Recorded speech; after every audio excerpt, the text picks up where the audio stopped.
President Kanalopoulou, Mayor Vakalopoulos, Professor Stavropoulos, Professor Ray, colleagues, friends, Axiotimi Kyries Kyrie. I should like to begin by thanking and congratulating the organizing committee and especially its president, Mrs. Anastasia Kanalopoulou, for making this splendid international conference happen in the first place and for inviting me to take part. I am only sorry that I am unable to be with you in person in the city where since 1970 I have spent some of the happiest days of my life.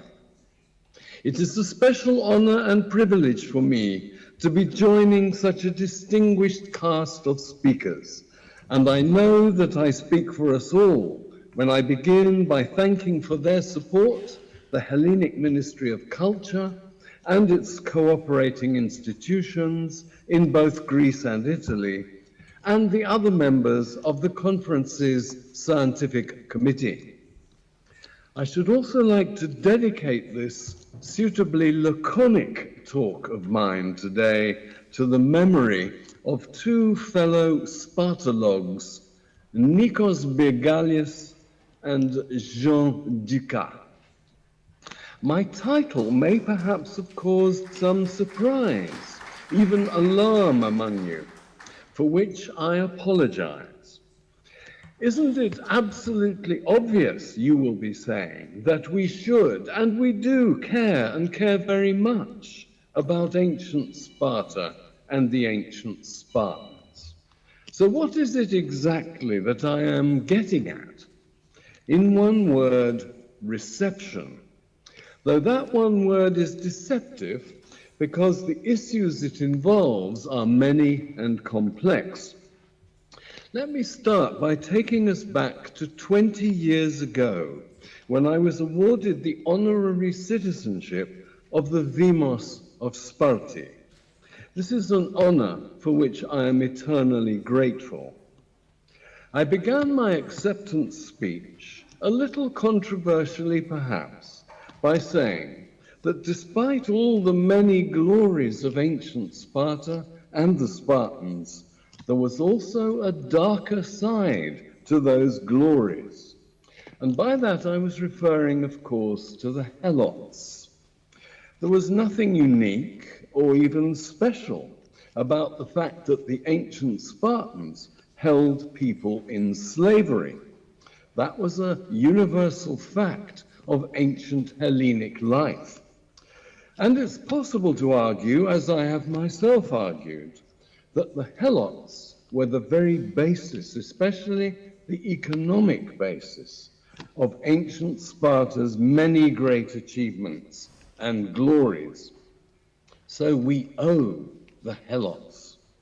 But the fact remains that today, at least in most of the Western world, which culturally speaking is derived ultimately from the ancient Greeks, today enslavement is considered a wholly negative thing. So it is not a badge of honor for Sparta that the word helot has entered the English language. That English usage is, of course, just one dimension of the reception of Sparta today. The other two words that we Anglophones have borrowed from ancient Sparta are rather different, far more positive, though they are also capable of being interpreted in more than one way. Those two are Spartan, of course, and laconic, which I've already used. Spartan, the adjective, is mostly used to mean austere, spare, sparse, self-denying, self-reliant, in a word, tough. Entirely suitable, therefore, if one were to be thinking, as I think many people do today, of the ancient Spartans primarily in terms of their military capacity. And that's also the thought that lies ultimately behind the adoption of our word laconic. The ancient Greek word lakonikos meant simply Spartan in an ethnic sense. The modern English word refers specifically to language, utterance, to speech that is terse, clipped, minimalist, military speak. But here we move from description to evaluation, from antiquity to modernity, in a rather less comfortable way. An ancient Spartan laconic utterance that has been received, appropriated, in what I consider at best questionable terms, is molon labe. Those two words require at least 4 in English translation. Something like, come and get them, referring to weapons. You won't need me to remind you of the original context, the Battle of Thermopylae, fought in northern Greece about this time of the year, extremely hot, in 480 BC or BCE. Those two words are attributed, they're credited to King Leonidas I, and they are his proudly contemptuous response to invading Persian Emperor Xerxes' demand that he and his Hellenic resistance force should surrender their arms. The pride and contempt of the response are twofold.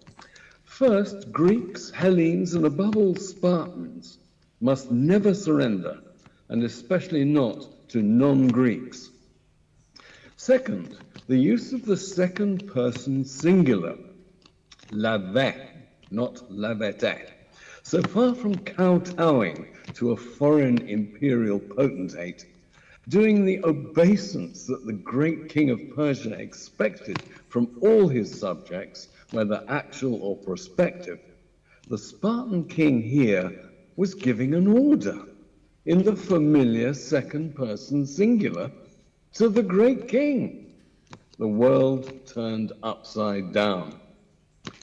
The ensuing Battle of Thermopylae was, alas, in a way, a defeat, a major defeat in immediate practical terms. But in symbolic, moral, and above all morale terms, it was a heroic victory. It paved the way for the victories of Salamis, Mycale, and Plataea, and thus for the consequent legacy created by the flowering of Hellenic civilization that ensued. But what of the reception of that Thermopylae episode? Has it too always been uniformly glorious? I don't think so. To compare small with great, within the United Kingdom Parliament, following our, if I may say so, very unwise decision to leave the EU, there was a small faction within the ruling Conservative Party, a die-hard faction, that called itself the Spartans. Why? Because they saw themselves as defending, to the death, the Brexit decision, as if they were the Spartans defending the pass of Thermopylae against a horde of foreigners.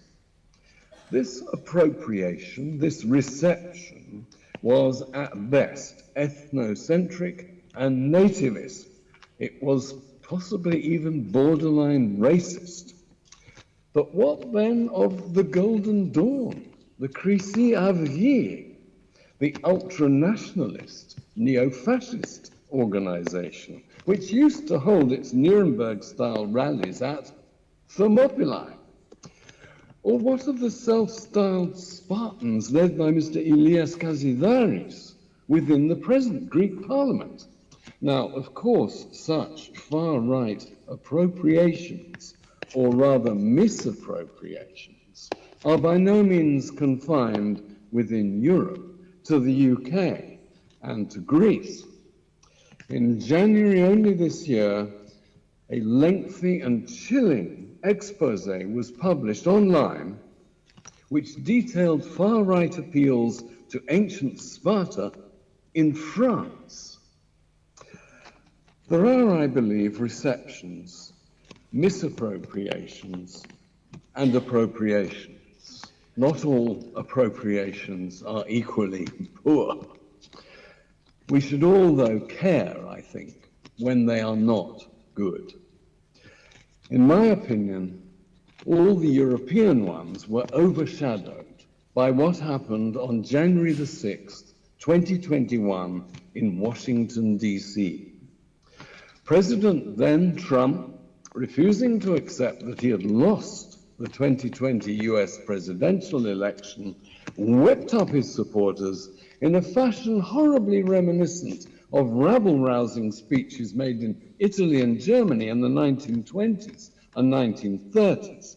And the result was an insurgency, an invasion of the Capitol, which involved not only damage to physical property at the heart of the United States democratic state, not only intimidation of state officials, but actual murders of them. Deeply shocking. And among the insurgents, the invaders, were Spartans. I don't mean actual people from today's Sparta, but people identifying their actions with what they took to be those of the ancient Spartans. These were people who embraced the slogan molon labe in the form of resistance to what they considered the deep state that allegedly wished to control, in particular, their gun use. So these were people dressed in pseudo-Spartan military gear, a truly shocking sight, and one that did the name of Sparta no good whatsoever. What's to be done then? No one has done more within the Anglophone scholarly community to expose and combat such appropriations than my dear friend and colleague and fellow honorary Spartan citizen, Professor Stephen Hodkinson of Nottingham University. And I give you just one illustration. Last February, he gave a typically brilliant talk entitled Recent Far-Right Appropriations of Sparta in Europe and the United States of America and Their Historical Roots. That was within the context of a scholarly lecture series which has been run for many years now by the Centre for Spartan and Peloponnesian Studies, also of Nottingham University, and a thoroughly good example of the Spartan legacy and reception today. It is pioneered and it is led by the wonderful Dr. Chrysanthi Ralu. Besides exposing far-right misappropriations of ancient Sparta, Professor Hodkinson campaigns also to correct what he considers to be another misunderstanding, though it's a less politically damaging one. And this is the general view held by scholars as well as members of the general public, I dare say even by Paul Ray, that ancient Sparta was a very military-minded kind of society and state. Now, this is part of Hodkinson's general campaign to revise a widespread view, ancient as well as modern, that Sparta was different, if not unique, among the many hundreds of ancient Greek cities. Now, I can see why he should be keen to revise and play down Sparta's military image. Because if ancient Sparta wasn't really especially military, then there's less reason today for would-be militarists, and that includes heads of government, not just ordinary politicians, to appeal to Sparta to justify their own militarism. Here I have, as a scholar, to beg to differ, and I part company with him. I think he plays down the military dimension too much. It's not the place, though, for me to spell out all my reasons for that. Instead, I'm going to end by accentuating the positive. What is it today that we can all look back to the ancient Spartans as exemplars and models to be followed? In one word, women. Half the human race, half the citizen body of ancient Sparta. It really was the case, and I tried to show this in an article on Spartan wives that I published over 40 years ago, that adult free women and wives in Sparta occupied a higher status than that of any other comparable females in all the ancient Hellenic world, in terms of their education, upbringing, and diet, in terms of their status and role in marriage, in terms of their public profile. And probably no ancient Spartan woman was of a higher status or had a higher profile than Kiniska. Now, admittedly, Kiniska was no ordinary Spartan woman. She wasn't the Spartan girl next door. She was a princess, or, as she put it herself, in an inscription carved into a statue base from Olympia, she was the daughter and sister of kings. Her father was King Archidamus II, her half-brother Argis II, and her full brother was Agesilaus II. Now, what on earth was a woman doing, talking about herself on a monument at Olympia, where notoriously all women, with just one exception, were barred from entering the sacred space, the altis, of Olympic men-only competition? Well, she gives the answer herself in ringing tones.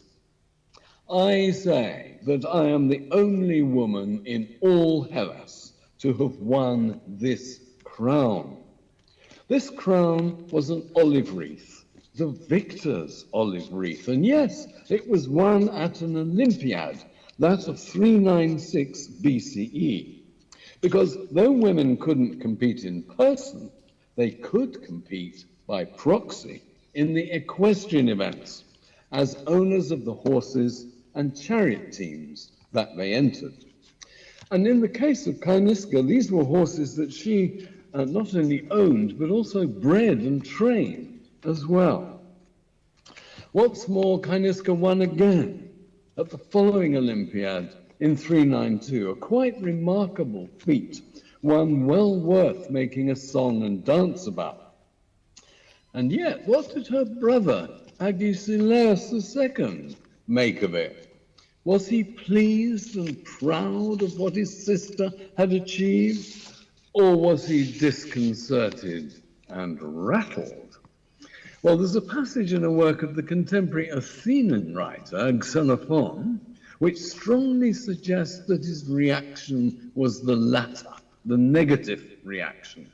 Xenophon was himself very pro-Spartan. He was a friend and client of Agesilaus, in whose honor he composed a posthumous encomium. And it's in this work that he says it wasn't Kiniska's idea to go in for horse breeding and chariot racing, but his hero Agesilaus's idea. How come? Well, this is Agesilaus. To win a horse or chariot race wasn't a sign of manly virtue. It was a sign only of material wealth. So it's an essential part of Spartan economy, but not part of Spartan moral economy. Far more valuable, Agesilaus said, were war horses, which were, of course, ridden by men in war. Strange that he should say that, because we historians know how poor, how undervalued the cavalry of Sparta actually was.